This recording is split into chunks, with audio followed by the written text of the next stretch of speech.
Support for WUWM podcasts comes from University School of Milwaukee, fulfilling a values-based mission of developing learners, fostering leaders, and preparing citizens for pre-kindergarten through 12th grade. More information at usm.org/mission. Lake Effect brings you conversations about what's happening in Milwaukee and the people, places, and organizations that shape the community. This is Lake Effect Spotlight from WUWM, Milwaukee's NPR. This month's issue of Milwaukee Magazine features the 5 winners of its 2025 Betty Awards. The awards honor extraordinary women in Milwaukee doing remarkable work. One of the recipients is Linda Edelstein, the CEO of the Milwaukee Youth Symphony Orchestra, or MYSO. She's played instruments since her childhood and has had an extensive career in music education and performance. Edelstein has led MYSO since 2012, and every year up to 1,000 students across the region participate in their wide range of programs. To share more about the impact of MYSO and the benefits of music education outside of performance, Linda joins me now. Hi, Linda. Welcome to Lake Effect. Thanks so much for inviting me to join you today, Audrey. Of course. So let's start with your musical background. What was your first instrument? And follow-up question, were you forced to play? Because a lot of people have resentment about that sometimes. My first instrument was piano, and I begged to learn to play the piano. My older siblings did, my mother did, and being in the house and hearing all that music, I just couldn't wait to be a part of it. And I was actually sitting at the piano, sort of playing at it, when my oldest brother asked me if I wanted to take piano lessons. Oh, that's amazing. So you grew up in a household that was very encouraging and had music all the time. Very much so. Everyone in my family played an instrument at some point, except my dad. And so there was for those of you who remember back years ago, WFMR was a major component in our community. And so WFMR was on in our house almost all the time. So I was surrounded by classical music. As a child, I knew that I wanted to be a musician. I knew I would be a musician. There was really never a time that I didn't think that I wanted to do something else. And I remember even in college thinking, if I wasn't a musician, what would I do? And I couldn't come up with another good idea. Yeah. I say that's a good thing, though, because a lot of people, we struggle with, I don't know what I want to do. Even adults, I don't know what I want to be when I grow up. Yeah. So to have such a mission and something so central in your life, I think is a true gift. How do you think that's shaped you? I think it's been a real blessing that I haven't had that time of discernment where I couldn't quite figure out what I wanted to do.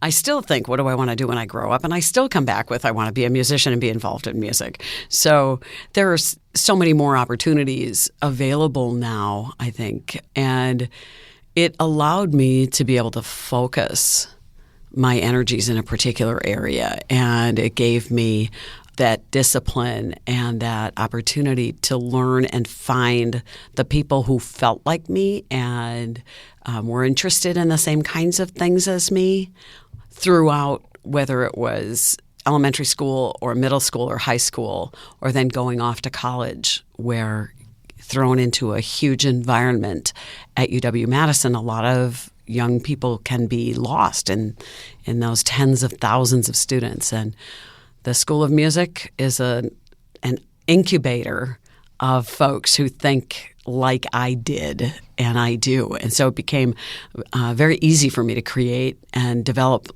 lifelong friendships. Yeah, I want to get into that concept, that community a little more. As you said, you've studied music and the performing arts at schools such as Yale, UW-Madison, and worked as music faculty at UW-Whitewater, Oshkosh, the Conservatory of Music, Heartland Music Center, Yale University, to name a few.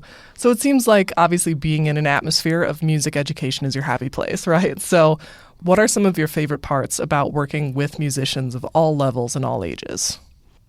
Music connects us and unites us in a way that really nothing else can. There is a unique opportunity because of a common language that we speak, a common understanding of the history and the composers, and that ability to bring that to life, whether it was a piece that was written last week. I've done a lot of premiere work, and I've done a lot of work from the Baroque. And so that opportunity to be able to bring another musician, composer's work to life is a really unique experience that one does in community, whether it's a solo work with an orchestra or a small ensemble. It's always an opportunity to create something new together and be one of the key components to making the performance special and important.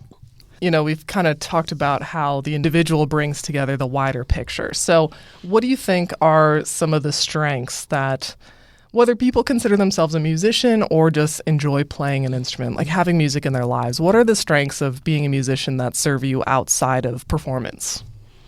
Everything that we do, whether you're a professional musician or someone who just enjoys playing at home on your own, brings the lessons of discipline and the ability to communicate at a level and in a depth that words just can't.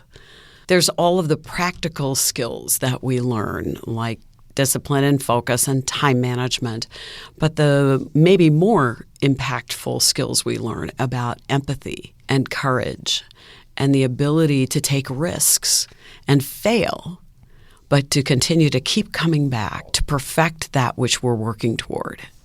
That willingness to continue to try, to continue to strive. And as musicians, as artists, it can always be a little bit better. And it doesn't matter if you just started playing your instrument or you've been a world-class musician. It can always be a little bit better. And that ability to be able to analyze your own work and be able to consistently find the next best place to be is a really unique experience, I think, for musicians in particular. When you're listing all of these things that are also good characteristics of a leader, and you've had executive roles in various organizations such as the United Performing Arts Fund, and through this work in particular, I'm sure you know that Wisconsin continues to struggle to fund the arts, and you believe the arts aren't a luxury, but a lifeline. So what do you think are some of the factors and barriers that contribute to people still seeing arts as a luxury? I think a big component to why people don't necessarily see arts and culture as necessary component in their life is what has taken place over the last several decades. The more we removed arts from school, the more we removed arts from the common experience. When we removed classical music from the radio, when we removed opportunities for access to the arts, it became something that people didn't necessarily know how to connect with. I had the great fortune of growing up in an exceptionally dedicated school district that had general music in elementary school, that had beginning orchestra and beginning band and choir, even in elementary school. And because of that, it gave not just me, but all of the other kids in my school the opportunity to learn those benefits of participating in music education. And the vast majority, even of our own students at MYSO, don't go on into music. But by not having it as part of the community vernacular and not growing up with it in schools with relatively easy access to it, it's easy to put arts and culture on the side if they've never been around someone who played a musical instrument and it's not part of their own cultural heritage. They don't even know to ask for it. So the further afield we've gotten from that, the further afield it becomes in the community at large. And so the opportunity that we talk about is creating accessible opportunities for young people throughout the city of Milwaukee and our region to bring them into this incredible experience, not just because someday they might become future funders, but because they'll become future leaders. Whether they use that in the arts directly, that experience allows them to understand the depth of what arts education and cultural experience provides. So I think that's a component for why we're seeing a disconnect between funding for the arts and that feeling of it's a luxury. It creates an underlying effect of it's not important, when it may in fact be the most important thing. With your work at MYSO, the Milwaukee Youth Symphony Orchestra, it's a more direct line to kids. You've had careers and experience kind of like bigger picture funding arts and all different levels. So what made you decide to shift gears and lead MYSO? You joined in 2012, right? I did. Yeah. What led to that decision? The opportunity to be directly involved in helping young people have the experience that I had, and on such a broad scale. We're now the largest after-school youth orchestra in the country, with an exceptional artistic team who makes the kids feel connected and a family together because they so love their students. They provide opportunities through the repertoire that they choose, through the way they rehearse, and the way they embrace the social interaction that happens in these ensembles. That we have young people coming from more than 200 schools from every walk of life, and kids that would never necessarily have a chance to meet because unlike in their school setting or in their neighborhood, they're meeting up with families from far, far afield from wherever they live. And that also connects the families in a new way. We build a community not just in rehearsal, but at the Milwaukee Youth Arts Center as well. And so there is an entry point for everyone at MYSO, and we embrace them all, and we give everyone the opportunities that they need in order to be successful. We meet them where they are, and we take them as far as they want to go. You are leading a big team of people. You're overseeing budgets, fundraising, personnel, scheduling, PR, all the things that come with a CEO title, right? Do you take the time for yourself to get in a practice room or pop in a rehearsal, or do you make sure you get some music time of your own? My music time now is popping into rehearsal and getting to all the performances. I stopped playing about the time that I started at MYSO.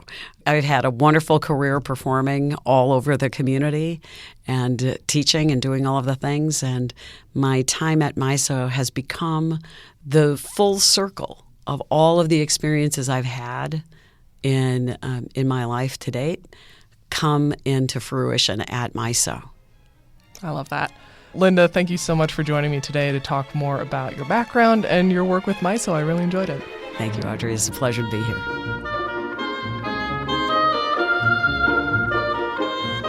Linda Edelstein is the Chief Executive Officer of the Milwaukee Youth Symphony Orchestra. She was honored with a Betty Award from Milwaukee Magazine, and you can learn more about Edelstein and the other award recipients in this month's issue.